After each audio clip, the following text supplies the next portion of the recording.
Okay, the news feed here, or the article section of the layout, however you want to refer to it. Let me give you a quick refresher in terms of how we set up the HTML structure for this area of our layout. Give me just a moment here. I'm going to head back to index.html.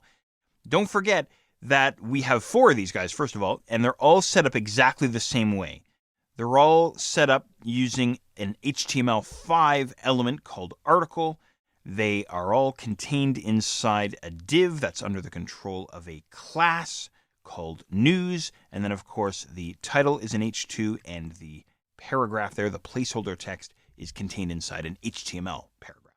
So all I want to do here in this exercise is I want to get the article itself under the control of CSS, as well as the news div. Okay, I'm really not too concerned about the H2, the heading 2, or the paragraph just yet.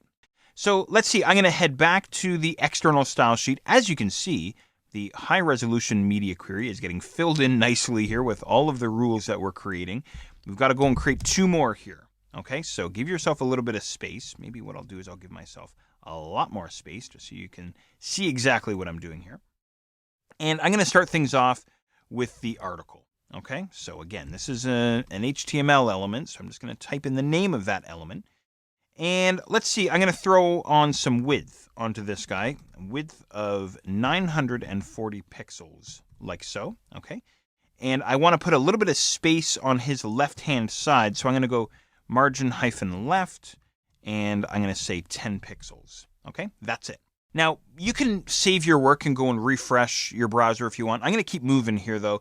I'm going to go and create the news class rule as well, which is, of course, controlling that div, which we saw just a moment ago. Okay, so I'm going to go .news and then throw in my squiggly brackets there.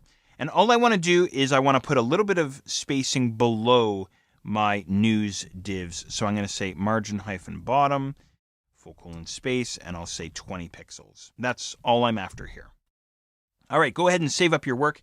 And I'm going to head back over to the browser and refresh. And there we go. Just a little bit of spacing, a little bit of formatting is all that's happening here inside the news feed or the article area. Okay, so pretty simple stuff. There we go. Good stuff. Now, to finish things off, the footer.